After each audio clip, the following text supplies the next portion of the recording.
sampai ke Bali, sampai kemana-mana orang pulang kampung. Ada yang pakai pesawat, pakai mobil, pakai motor, keluarga pulang kampung bawa barang lagi. Berhari-hari di jalan. Saya tanya, kenapa orang pulang kampung Bapak Ibu? Kira-kira kenapa orang ingin pulang kampung? Karena mencari kebahagiaan. Disitulah kebahagiaan. Maka orang kerja dalam 1 tahun mempersiapkan bagaimana pulang kampung. Selain itu cuma tengok, kalau kita pulang kerja sore-sore, pulang kerja itu buru-buru pengen sampai ke rumah. Kenapa? Di rumah kita ada kebahagiaan. Di sana kita berbagi, kita istirahat, kita bercerita, kita ketawa bersama anak-anak. Itu satu kebahagiaan. Kalau begitu kata pulang itu bahagia. Bapak Ibu, sesungguhnya pulang yang sebenarnya, pulang yang paling bahagia itu adalah mati. Kata enak lagi kan Bu? Kalau tadi enak, sekarang tidak enak. Pulang sesungguhnya itu adalah mati. Apa kata Quran?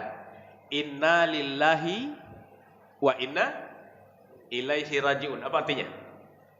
Sesungguhnya kita adalah milik Allah, wa inna ilaihi, dan sesungguhnya kita kepadanya rajiun, kembali, pulang.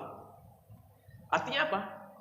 Kita ini sesungguhnya milik Allah, dan orang pertama yang Allah tempatkan ke surga itulah nenek kakek kita Nabi Adam. Setelah itu kemudian Adam dan Hawa Allah turunkan ke bumi untuk menjadi khalifah di bumi. Nah, selama di bumi sesungguhnya kita harus mempersiapkan bekal untuk kita bawa pulang lagi ke akhirat, ke surga, ke kampung halaman kita. Sampai di dunia orang banyak lupa. Banyak kita orang mikir di dunia inilah tempat yang sesungguhnya. Padahal kata Imam Al-Ghazali, dunia ini mazra'atul akhirah. Dunia ini hanya sawah ladang, tempat kita bercocok tanam, mempersiapkan balik kampung halaman kita. Nah, ini yang banyak orang lupa. Saking asiknya dengan dunia, maka kita lupa. Padahal Quran banyak mengingatkan, dunia itu hanya menipu, dunia itu hanya permainan senda gurau. Wa ma mata'ud dunya illa mata'ul ghurur. Kesenangan dunia itu hanya menipu. Ya. Tapi sisi lain Allah mempersiapkan jalan pulang yang begitu banyak. Bapak Ibu, Allah perintahkan kita sholat. Untuk apa? Nyiapkan pulang kampung. Allah perintahkan zakat apa? Untuk nyiapkan pulang kampung. Untuk nyiapkan bekal. Allah suruh kita puasa untuk apa? Siapkan pulang kampung. Nanti akan kita petik di akhirat, akan kita ambil ketika kita di akhirat. Ini malam ganjil-ganjil terakhir. Allah siapkan satu malam. Dari malam-malam yang ada ini, satu malam yang nilai amalnya sama dengan 83 tahun 4 bulan. Atau malam Lailatul Qadar itu. Inna anzalnahu fi lailatul qadr. Sesungguhnya kami telah menurunkan Al-Quran pada malam Qadar.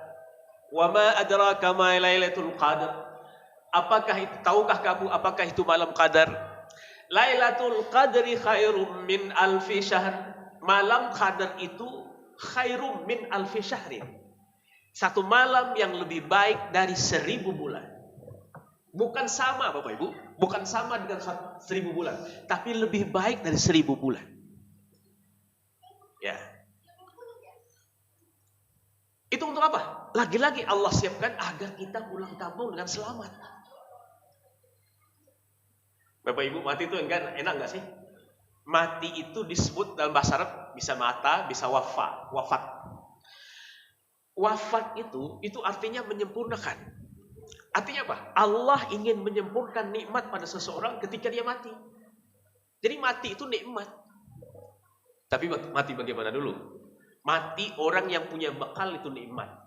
Mati orang yang lupa di dunia ini, dia tersesat di dunia, maka itu akan celaka. Ya.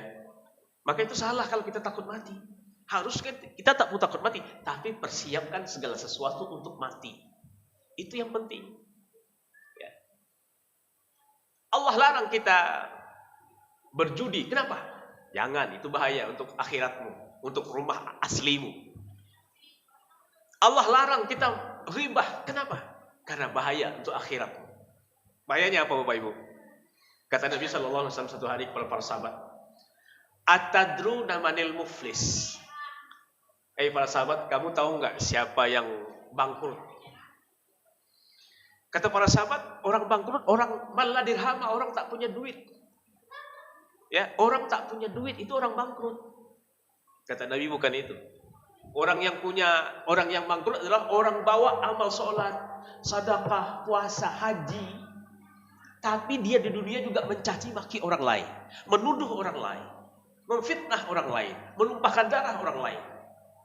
Maka di akhirat nanti amal dia diberikan kepada orang yang dia sakiti. Maka itu bangkrut. Maka itu berbuat baiklah banyak-banyak dan hindarkan perbuatan jahat. Karena itu kita akan tumpuk amal. Bulan puasa ini, saya ingin kaji bulan puasa. Sedikit agak sedih memang beberapa masjid di Kota Batam, Bapak Ibu, masjid besar justru. Kalau masjid kecil, masjid macam masjid kita, itu bagus ibadahnya, sholat isyaknya panjang, tarawihnya agak panjang, ya. Masjid besar, ya, saya tak usah sebut lah masjid-masjidnya. Itu sholat tarawihnya 8, witirnya 3, bacaan sholat tarawihnya satu ayat. Idza jaa nasrullahi wal fath, Allahu Akbar. Saking malasnya orang Batam. Padahal kata Nabi apa? Man qara harfan min kitabillah falahu asyru amsalihah. Siapa yang baca satu huruf dari Quran, maka balasannya sama dengan 10 kebaikan. Satu huruf. Jadi kalau imam agak sedikit panjang, itu bagus. Bukan kita protes. Ini imam panjang kali lah, saya tak mau lagi sholat aja. Imam juga kena sasaran. Padahal imam ngajak mencari pahala yang banyak, agar nanti bekal kita di kampung halaman akhirat itu lebih banyak. Bapak Ibu, kita ini mazhab Syafi'i kan? Kita fikih berbahasa Syafi'i. Saya bukan mengadu domba, bukan maksud menyalahkan apa-apa. Memang para ulama tidak membatasi tarawih itu berapa rakaat. Tapi contoh para sahabat Nabi, tarawih itu 20 rakaat. Bapak Ibu mau 8 silakan. Tapi dikerjakan para sahabat 20 rakaat. Ya. Bahkan di Madinah masa itu dikerjakan 36 rakaat. Tambah witir 39 rakaat. Kenapa? Mereka berlomba-lomba dalam kebaikan. Nabi kalau salat tarawih, salat malam itu, Abu Huzaifah itu bercerita. Saya pernah baca Abu Huzaifah bercerita dan pernah mendengar seorang ulama bicara. Anas bin Malik bercerita. Nabi kalau salat malam, rakaat pertama dia baca Al-Baqarah. Panjang. 286 ayat. Habis Al-Baqarah dia baca surah An-Nisa. Dia baca surah Ali Imran. Kata Anas bin Malik, saya pikir habis Al-Baqarah dia rukuk. Ternyata dia lanjut surah An-Nisa. Habis surah An-Nisa saya pikir Nabi rukuk. Ternyata dia lanjut surah Ali Imran. Hampir-hampir saya keluar karena tidak sanggup bersama Nabi. Hafsah istrinya itu kalau salat malam diikat pakai tali dari dua sudut agar jangan sampai terjatuh. Saking mereka menjaga ibadah itu. Bapak Ibu, karena kita harus pulang kampung, maka kita harus perberat ibadah kita. Jangan yang ringan-ringan aja, 8 rakaat selesai. Pendek-pendek lagi ayatnya. Malas sekali bersih. Nah, akibat kita malas nanti di akhirat kecil dapat pahala, Bu. Surga sama enggak? Kelas surga nanti di akhirat? Tak sama. Sama enggak kelas kita, surga kita nanti dengan kelas Imam Syafi'i misalnya, Imam Al-Ghazali, kelas para ulama? Enggak sama. Karena ibadah kita yang sedikit enggak bisa nyangin mereka. Imam Asy-Syafi'i khatam Quran 60 kali dalam bulan Ramadan. Kita berapa kali, Pak? Khatam 1 kali? Allahu a'lam. Imam Syafi'i 60 kali. Nah, bisakah kita sama mereka di surga? Tidak bisa. Oleh karena itu kalau ingin surga yang bagus, maka tingkatkan amal. Satu contoh yang terakhir. Saya pernah baca satu hadis nanti di surga itu ada satu kelas itu sedang berisik sekali. Penduduk surganya berisik. Persoalannya apa? Ada satu tetes minyak wangi yang jatuh ke situ dan wanginya luar biasa. Tidak ada di sini. Tidak ada di kelas itu maksudnya. Jadi berisik itu Jibril lewat. Mereka tanya Jibril, ini bau minyak wangi dari mana? Kami tak ada di sini nih. Kata Jibril, tadi tuh di atas jatuh satu tetes ke bawah. Loh, kok tidak ada di sini Jibril?